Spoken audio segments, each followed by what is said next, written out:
Hello and welcome to a Bearing News podcast. I am Ethan Hayes and I'm joined by Sally Say. Today we'll be discussing the book Fast Food Nation, written by Eric Schlosser. Okay, this was honestly really disturbing to read. I mean, not gonna lie, it started out painfully slowly and it took a while to actually be able to focus on it, but the things it eventually gets into are horrible. Now, I personally give this book a 4 to 5 stars because I love the topic, and despite what Sally says, the beginning I thought was really interesting. I reread it 3 times just because I thought the comparison, the metaphors really coincided with the book's structure. But Sally, I would agree that some of the book's topics are disturbing to say the least. Now, the book starts off by in chapter 1 by introducing the founders of the fast food industry, first being Carl Karcher, who started off Carl's Jr. Now, Carl, despite what some might believe, he wasn't actually a rich man. He was kind of poor, and he was a farmhand. And then he eventually worked for a bakery, and he saved up enough money to buy a hot dog stand. Not enough, because $15 of it was paid out of money stolen out of his wife's purse. That was true, but she wasn't mad. But she was glad enough to work the hot dog stand sometimes while the baby actually slept in the car, and he drove around delivering stuff for the bakery. And he eventually opens up his own barbecue joint. That becomes Carl's Jr., and then he expands it, so on and so forth. But he actually, he actually gets hoisted from the company because he tries to buy Green Burrito to increase sales, but the board splits him off as CEO. But then he takes a hostile takeover of his company back, and that's actually how they end the first chapter. Is you meet Carl's Karcher in an interview, and he's the CEO of the company, explains how the hostile takeover worked. But then they also introduced Roy Kroc, who didn't necessarily wasn't the founder of McDonald's, but he did franchise it, and he made it McDonald's what it is today.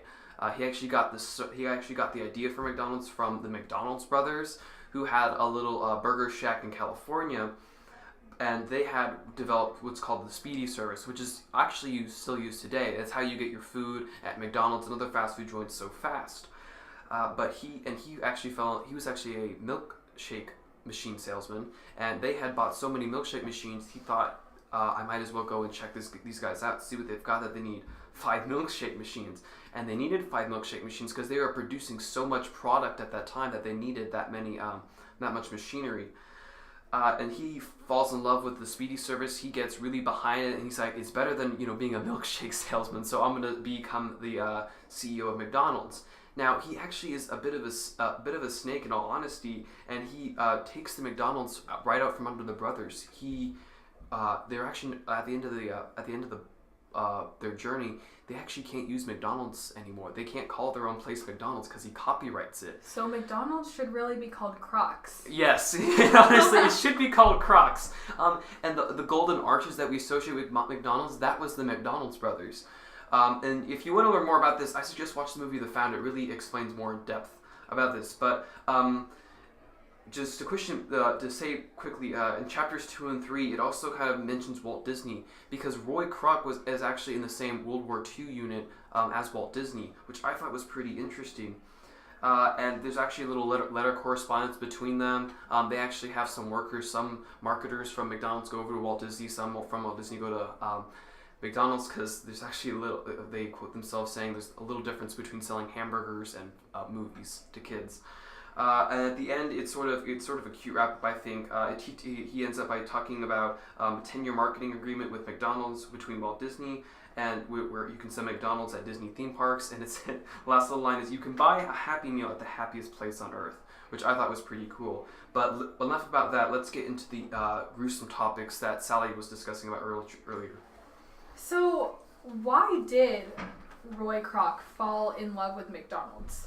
It was the fries. It was the fries. We all love the fries. That is why most people are in love with McDonald's. Now, you can't make McDonald's fries at home the way I guess you would imagine, because due to the flavor industry, there is a patented way of frying fries, and that basically involves the oil that you use. Now, this doesn't sound very disturbing.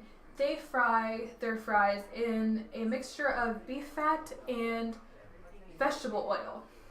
A little bit more disturbing, in the past that used to be cottonseed oil, which is insanely bad for you. It causes obesity, it clogs your arteries. It is just probably one of the worst things that you can put inside your body. Now, of course, they didn't really care. They didn't care really to tell you that or to post their research behind it because that wouldn't make them money.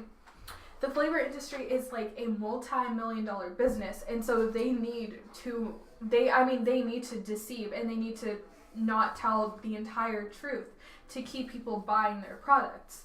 Now, it gets even worse when we meet a farmer who is called Hank. Just Hank. Now they don't put a last name in here because Hank is sort of an alias, and you'll understand why when we see what happens to Hank. So he is a farmer in Colorado. He is pretty much what you think of when you think of a farmer. He takes care of his animals. He takes care of the land. He doesn't pollute. He does not contribute to like anything like climate change or anything. Like, he's a good farmer.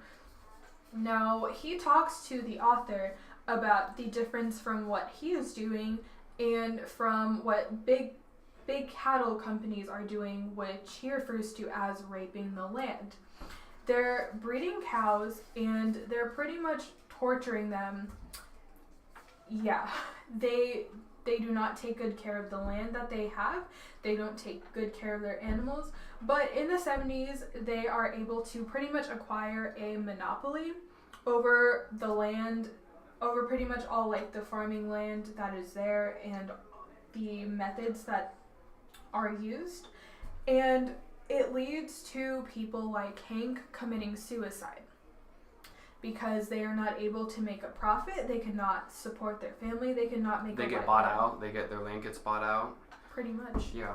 Yeah, and so in chapter 7, Eric Schlosser basically highlights the way that they treat employees in the meatpacking industry, like cogs in the great machine. Which is the title of the chapter, cleverly. Exactly. Because these people, a lot of them are taken advantage of because they are illegal immigrants. Yeah. And so they're in a year there could have been about 500,000 injuries, severe injuries like lacerations, burns, accidental amputations. Mm-hmm. And one of the things I thought was shocking was one of the guys, he got his like a bunch of his fingers cut off, and he just that 1 week, and then next week he just shows up to work because if he didn't show up to work, they would have replaced him, and he couldn't go to the authorities because they would have deported him. So, and he just had to keep working with those injuries for cents to the dollar of what he was actually worth. Exactly, and there is a lot of shady stuff that goes on there. There was a lot of shady stuff. Women faced a lot of sexual harassment. One woman described being gestured to inappropriately with a certain animal part. We can guess what animal part that was, but also I thought one of the weirdest things was the supervisors giving their employees meth so they could work longer. And honestly, how careful do you think a worker at an industry where there are a ton of heavy machines, knives, yeah. How careful do you think they would be? Not at all. And that led to a lot of things like I mentioned before, blood, infections, etc. That would end up in your meat. Yeah, basically. It would be gross. And it actually discusses that in the next chapter. It's like in the 90s, the USDA finds that like 80% of meat had viruses in it, such as like found in fecal matter. And now the Clinton administration actually tries to get the government agencies to regulate this. But the companies had such a big influence on politics, especially with the Republicans, that they block it. But a lot of recalls were actually made during the manufacturing. Now, even those recalls were of a very small amount of products that were actually manufactured. They could recall about 20,000 cases of infected meat when there were actually probably about 2 million. Yeah. So they severely underreported that. Now, that's not to say you shouldn't go to Zaxby's during AUT. A lot of the meatpacking industry is a lot better now. There's a lot of more government oversight. There's health inspections. People aren't getting their fingers cut off and having it put into food, and if they are getting injured, they're being properly taken care of because you have workman's comp.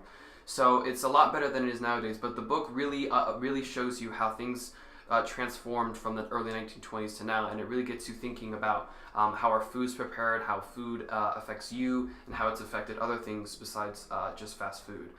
Also, I would recommend, if you like the book, watch the movie The Founder. It talks a lot more about Roy Kroc and McDonald's brothers. It'll really keep you on the edge of your seat. Yeah, and anything to add, Sally? No, I would just think about where your food comes from. Think about the companies that you are buying from. Because, yeah, it's true that a lot of companies are not like this anymore, but there are still people being treated unfairly and being taken advantage of. And even like we recently had like the Chipotle outbreak with E. coli, so it's not perfect, but it's the best it's been ever, and it's a lot better than it was back then. So yeah, until next time, this is Ethan Hayes. This is Sally Say. And this is Bruin News.